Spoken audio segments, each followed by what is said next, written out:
میرے محترم دوستوں، بزرگوں، عزیزوں، اس کام کے کرنے والوں کے لیے سب سے زیادہ اہم اور ضروری وہ رات کا قیام اور تہجد ہے، اس لیے کہ اللہ کے بندوں کو اللہ سے جوڑنے کا کام اللہ کے قرب کے بغیر نہیں ہو سکتا۔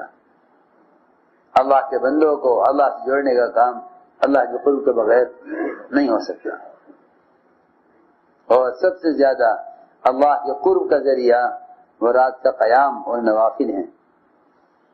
دوسری بات یہ ہے کہ اس کام میں نفسانیت جب داخل ہوگی جب نفس کو کچلنے کا معمول ختم ہو جائے گا۔ جب نفس کو کچلنے کا معمول جی ہاں، نفس کو کچلنے کا معمول کہ سب سے زیادہ نفس کو کچلنے والا رات کا قیام اور تہجد ہے۔ ساتھی بچارے باتوں میں ادھر ادھر کی لایانی چیزوں میں پھنس کر رات کو دیر تک جاگتے ہیں اور صبح اور رات کی تہجد اور قیام چھوڑ دیتے ہیں۔ جس چیز کا کام سے دور کا بھی کوئی تعلق نہیں، اسے کرنے کو لوگ کام سمجھ رہے ہیں، اس میں لگنے کو کام سمجھتے ہیں۔ شیطان غیبتیں کرائے گا، لایانی باتیں کرائے گا، آدھی رات اس میں گزر جائے گی، کہیں گے ہم کوئی مسئلہ حل کرنے بیٹھے ہیں، حالانکہ اس کام میں پیش آنے والے مسائل وہ تو کام کرنے سے حل ہوں گے، اور اس کام میں آنے والے اختلافات اللہ کے تعلق سے حل ہوں گے۔ ہماری ترکیبوں سے کچھ نہ ہوگا جب تک اللہ کی ذات کے ساتھ تعلق نہ ہو، کیونکہ اگر نوافل کا اہتمام نہیں تو نفس غالب آ جائے گا۔ نفس غالب آ جائے گا تو صرف دنیا میں نہیں بلکہ دین کے کام پر بھی نفس غالب آ جاتا ہے۔ اس لیے رات کے قیام کا اہتمام کرو۔ ابوبکر صدیق رضی اللہ تعالیٰ عنہ نکلنے والی جماعتوں کو تاکید فرماتے تھے کہ دو کام تم زیادہ کرو گے تو اللہ کی مدد تمہارے ساتھ ہوگی، ایک رات کا قیام اور دوسرے قرآن کی تلاوت۔ یہ دو کام زیادہ کرو گے تو اللہ کی مدد تمہارے ساتھ ہوگی۔ 1 سال تک صحابہ کرام پر تہجد کی نماز فرض رہی، 1 سال۔ جب صحابہ عادی ہو گئے تہجد کے، پھر اللہ نے اس کو نفل کر دیا۔ فرماتے ہیں عبداللہ بن ابی قیس، کوئی نے عرض کیا حضرت عائشہ رضی اللہ تعالیٰ عنہ سے، فرماتے ہیں عبداللہ بن ابی قیس کہ حضرت عائشہ نے فرمایا کہ اے عبداللہ بن قیس، رات کا قیام اور تہجد کبھی نہ چھوڑنا، اس لیے کہ حضور اکرم صلی اللہ علیہ وسلم تہجد کبھی نہیں چھوڑتے تھے، یہاں تک کہ جب آپ بیمار ہوتے یا آپ تھکے ہوئے ہوتے تب بھی آپ تہجد کی نماز نہیں چھوڑتے تھے، چاہے آپ کو بیٹھ کر پڑھنی پڑے، لیکن آپ رات کا قیام نہیں چھوڑتے تھے۔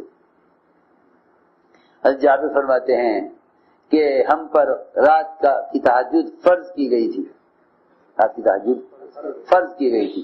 اللہ نے فرمایا تھا یا ایھا المزمل قم اللیل الا قلیلا، کہ اے چادر میں لپٹنے والے رات میں قیام کیا کریں مگر تھوڑا۔ فرماتے ہیں صحابہ کرام کہ ہم اتنا لمبا قیام کرتے تھے رات کو تہجد میں کہ ہمارے پیر ورم آ جاتی تھی۔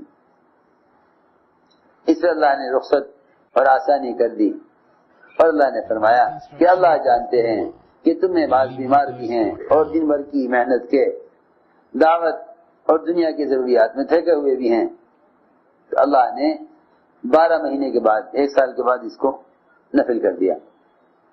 سعد بن ہشام کہتے ہیں صحابہ کرام دعوت عبادت کے لیے اپنی خواہشات تو کیا ضروریات کو بھی چھوڑنا چاہتے تھے۔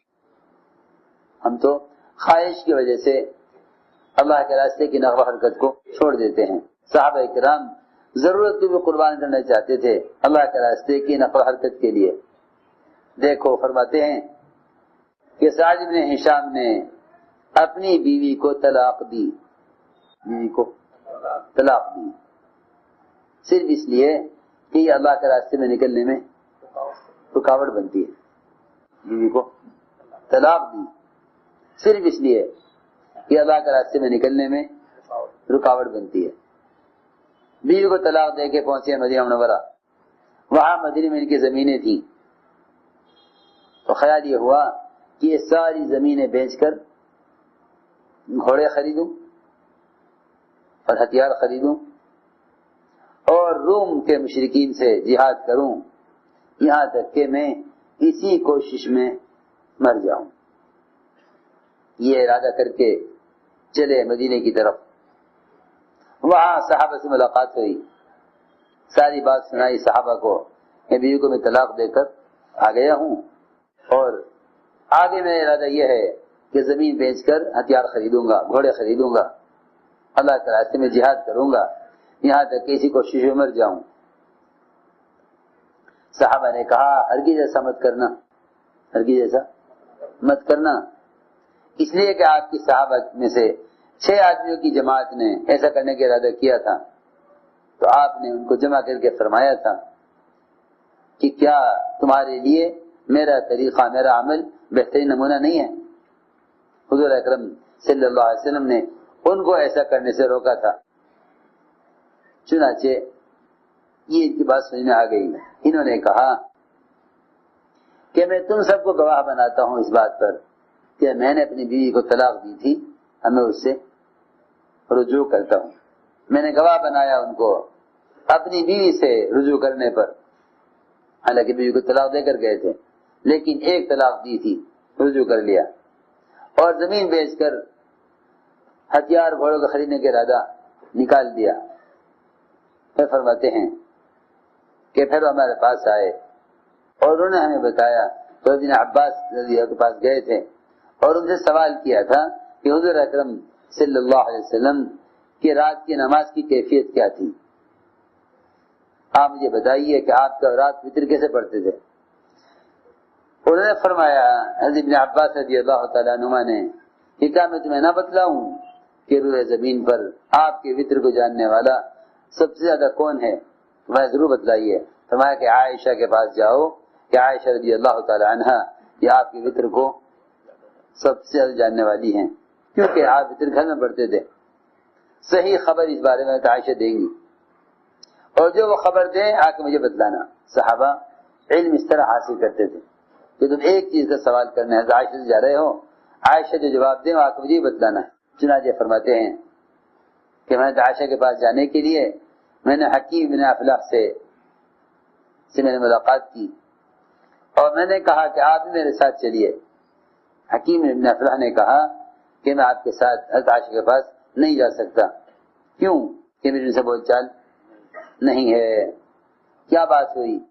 کہ میں نے کہا تھا حضرت عائشہ سے کہ تم حضرت علی اور معاویہ رضی اللہ عنہما ان کے درمیان کے اختلاف میں آپ نہ پڑھیں، آپ خاموش رہیں، لیکن حضرت عائشہ نے میری بات نہیں مانی، اس لیے میں نے قسم کھائی ہوئی ہے کہ میں ان کے پاس نہیں جاؤں گا۔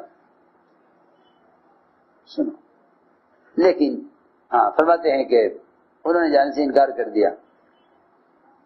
میں نے انہیں قسم دے کر کہا کہ نہیں، آپ کو میرے ساتھ چلنا ہی پڑے گا۔ چنانچہ وہ میرے ساتھ آئے، حکیم بن افلاح میرے ساتھ آئے۔ اللہ بن قیس کہتے ہیں کہ میں اور حکیم حاضر ہوئے۔